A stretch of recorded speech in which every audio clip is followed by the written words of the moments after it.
नमस्कार, मेरा नाम नवनीत मिश्रा है और मैं आपका अपने चैनल नवनीत मिश्रा इकोनॉमिक्स वाले पे स्वागत करता हूं। आज हम इस वीडियो में इकोनॉमिक्स का एक और चैप्टर डिस्कस करेंगे और उस चैप्टर का नाम है Indian economy on the eve of independence.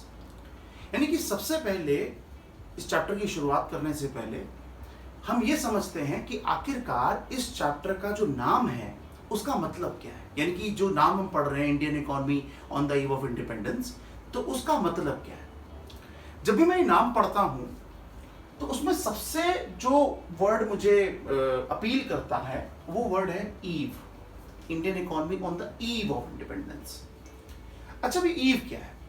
जैसे ईव जब भी मैं वर्ड सुनता हूं तो मैंने देखा है कि जनरली हम ईव कब इस्तेमाल करते हैं, जब बर्थडे आने वाला होता है तो बर्थडे ईव होती है एक दिन पहले, या न्यू ईयर आने वाला होता है तो न्यू ईयर से पहले हम ईव सेलिब्रेट करते हैं। तो यानी कि यहाँ पर जो ईव है वो इंडिपेंडेंस से पहले की है, आजादी से पहले की है। यानी कि इस चैप्टर का नाम Indian economy on the eve of independence इसीलिए है क्योंकि इस चैप्टर में हम उन बातों के बारे में डिस्कस करेंगे जो आजादी से पहले थी या ठीक आजादी के टाइम पे थी। तो ये चैप्टर हमें ये सिखाएगा, ये बताएगा, ये चैप्टर पढ़ने के बाद हम ये सीखेंगे कि आखिरकार आजादी से पहले और आजादी के टाइम पर हमारी कंट्री जो इंडियन इकोनॉमी है उसका क्या हाल था। जब आप इस टॉपिक को पढ़ना शुरू करेंगे, इस चैप्टर को पढ़ना शुरू करेंगे, तो इस चैप्टर में सबसे पहला टॉपिक आता है इंट्रोडक्शन। यानी कि आप इंट्रोडक्शन जो टॉपिक पढ़ेंगे, इंट्रोडक्शन के टॉपिक में जो पैराग्राफ है उसको अगर आप पढ़ें तो उसमें लिखा है कि तकरीबन हमारे देश को ब्रिटिशर्स ने 200 साल गुलाम बना के रखा। 200 साल बहुत लंबा समय होता है। 200 साल हम गुलाम थे और फाइनली हमें आजादी मिली 15 अगस्त 1947। 15 अगस्त 1947 वो दिन था, वो तारीख थी जब हमें ब्रिटिशर्स से गुलामी से आजादी मिली। मगर सवाल ये है कि ब्रिटिशर्स चाहते क्या थे, वो इंडिया क्यों आए थे, या इंडिया को वो किस नजर से देख रहे थे। तो जब आप इंट्रोडक्शन के टॉपिक को आगे पढ़ेंगे तो एक लाइन का जिक्र है, मैं शेयर करता हूं। लिखा है, British colonial rule in India was to reduce the country to bring a raw material supplier for Great Britain. ये लाइन आपको इंट्रोडक्शन में मिलेगा।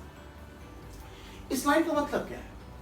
यानी कि इस लाइन का मतलब हुआ कि ब्रिटिशर्स क्या चाहते थे। ब्रिटिशर्स चाहते थे कि इंडिया एक ऐसी कंट्री की तरह रहे उनके लिए जो उनको रॉ मटेरियल प्रोवाइड करेगा।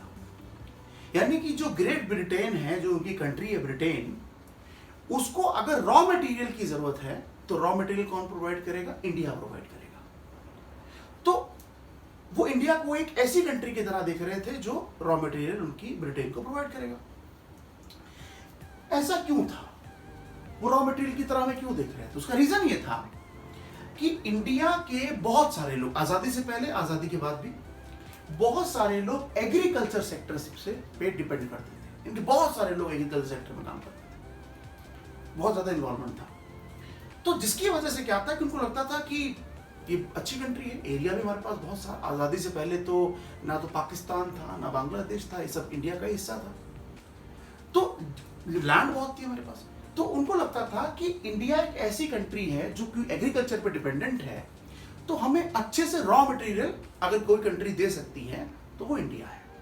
तो इसीलिए उन्होंने इंडिया का इस तरीके से इस्तेमाल किया कि इंडिया को एक ऐसी कंट्री की तरह इस्तेमाल किया जो उनको रॉ मटेरियल प्रोवाइड करे, जो उनकी फैक्ट्रीज में प्रोडक्शन होगा तो जो रॉ मटेरियल की जरूरत है वो इंडिया प्रोवाइड करे। तो आज हमने ये समझा कि चैप्टर का नाम Indian economy on the eve of independence क्यों है, और साथ साथ में जो इंट्रोडक्शन टॉपिक है, पहला टॉपिक है इस चैप्टर का, उसके बारे में बात की कि बेसिकली इंट्रोडक्शन टॉपिक हमें क्या समझाता है। तो अब आपसे मेरी मुलाकात अगली वीडियो में होगी और अगले वीडियो में इकोनॉमिक्स का एक और इंपॉर्टेंट टॉपिक लेके आऊंगा और आपके साथ डिस्कस करूंगा। तो मिलते हैं आपसे अगली वीडियो में, तब तक के लिए नमस्कार।